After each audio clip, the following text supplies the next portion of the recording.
North डिस्ट्रिक्टनि बिसिङाव खबजाक मासमारा Krishna तिला आमसाइनि डांगाराईपाराव national आदिवासी कांग्रेसनि chairman doctor Vikrant बुरिया त्रिपुरा आदिवासी लुखरक bye मालायखा बेलायनो खा तंथकजाखा ताई बसकांगो जतनो नेशनेल कांग्रेस नो त्रिपुराव हापांगो खानानि कररबो सावि खानारेखा बरनि लगिबो डॉक्टर विक्रांत नो कारिबो तंगमैखा शब्द कुमार जमातिया मनमोहन रियांग जिलिम कुमार रियांग सागरिका चाकमा ताई चंद्रमानिक रियांग सग्र समझने का भी मौका मिलेगा।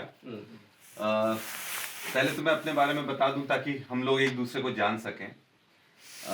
मैं अभी एमएलए भी हूं, मध्य प्रदेश से हूं और यूथ कांग्रेस का इससे पहले मैं स्टेट प्रेसिडेंट रहा, इलेक्टेड स्टेट प्रेसिडेंट रहा और पूरे देश का लौता इलेक्टेड आदिवासी स्टेट प्रेसिडेंट बना मैं चुनाव लड़ने के बाद। तो उसके बाद से फिर अलग अलग जवाबदारियां मिलती गई, फिर एमएलए भी बनाया गया और उसके बाद फिर राहुल जी ने ट्राइबल कांग्रेस का, आदिवासी कांग्रेस का नेशनल प्रेसिडेंट बनाया। तो उनका विश्वास था कि अब हम जितने भी यूथ हैं, युवा हैं, उनको भी आगे लाना बहुत जरूरी है धीरे धीरे कर, क्योंकि पार्टी अब नया कैडर पार्टी का तैयार हो रहा है। जो पुराने लोग हैं उनका एक्सपीरियंस बहुत इंपॉर्टेंट है और हम लोग सबको साथ लेकर सबसे सीखते हुए आगे बढ़ने का काम कर रहे हैं। और मेरे से पहले जो आदिवासी कांग्रेस के राष्ट्रीय अध्यक्ष थे वो शिवाजी राव मोगे जी थे, महाराष्ट्र से। उन्होंने भी बहुत अच्छा काम करा। उनकी उम्र 70-80 साल थी और पहली बार पूरे देश में एक 40-41 साल के युवा को मौका मिला है। तो ये जवाबदारी हमारी बनती है कि हम पार्टी को एक नई दिशा दें, विशेषकर अपने संगठन में, आदिवासी कांग्रेस में। और उसके लिए हम चाहते हैं कि जब भी अगर किसी आदिवासी के साथ कुछ गलत हो तो हम पूरी ताकत से उसके लिए लड़ने के लिए तैयार हैं। किसी ट्राइबल के साथ गलत हो, किसी आदिवासी के साथ गलत हो, तो हम उसके लिए पहले हम लोगों को एक होना पड़ेगा। अभी मैंने राहुल जी के साथ में हमारे ट्राइबल लीडर्स की मीटिंग करवाई थी। मेरी कोशिश ये है कि हम स्टेट से भी अलग अलग ट्राइबल लीडर्स को दिल्ली लेकर जाएं, ताकि नेशनल लीडरशिप हम त्रिपुरा से भी तैयार करें, मेघालय से भी तैयार करें। इस देश में जितने ज्यादा ट्राइबल लीडर्स तैयार होंगे उतना ज्यादा हमारी कम्युनिटी स्ट्रांग होगी। क्योंकि देखिए, मैं अकेला सब कुछ नहीं कर सकता हूं। अगर मैं सोचूं कि मैं अकेला सब कुछ करूं, वो मुमकिन नहीं है। क्योंकि हम लोग में जब हम पढ़ाई कर रहे होते, क्योंकि मैं पेशे से जब शुरुआत करी थी तो मैं एक डॉक्टर भी हूं, एक सर्जन भी हूं। तो हम लोग ने ये सीखा है कि एक टीम वर्क होता है और जब तक कि कोई भी डॉक्टर या सर्जन अकेला ऑपरेशन नहीं कर सकता है, उसके लिए आपको एक टीम लगती है, सबका अपना अपना काम होता है।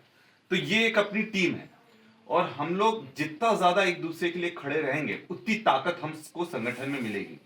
आपको पता होगा कि किस तरह से हमारा एक ट्राइबल ब्रदर ही था, एंजल चकमा, जिस तरह से हुआ उसके साथ देहरादून में, बहुत अनफॉर्चुनेट है।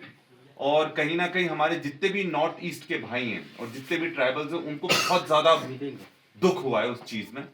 क्योंकि ये ऐसा नहीं कि पहले नहीं होता था, बट इस एक्सटेंट पर ये पहुंच गया है कि लोगों की जाने जाने लगी हैं। और ये कहां से हुआ है? ये इसलिए हुआ है क्योंकि भाजपा जो बीजेपी है हमारी मेन, इस देश में दो ही आइडियोलॉजी है। एक चीज हम सबको समझना पड़ेगी, एक कांग्रेस की आइडियोलॉजी है जो कि महात्मा गांधी की आइडियोलॉजी है, जो सबको साथ रखने में, सबको जोड़ने में, अहिंसा, नॉन वायलेंस, इस पर विश्वास करती है। एक आइडियोलॉजी है नाथुराम गोडसे की, जो कि बीजेपी की आइडियोलॉजी है, जो कि एक्सट्रीमिज्म में, मारकाट में और एक ही धर्म के लोग इस देश में रहेंगे, उस आइडियोलॉजी पर वो चलती है, बांटने की राजनीति करती है। और जो लोग बोलते हैं कि हम अब, क्योंकि एक समय था जब रीजनल पार्टीज अलग अलग तरीके से काम कर रही थी, बट अब रीजनल पार्टीज का ज्यादा वर्चस्व नहीं है। आने वाले समय में आप देखोगे कि हर रीजनल पार्टी या तो कांग्रेस के साथ अलाइन होगी या फिर बीजेपी के साथ अलाइन होगी, या फिर कांग्रेस की विचारधारा को मानेगी या बीजेपी की विचारधारा को मानेगी।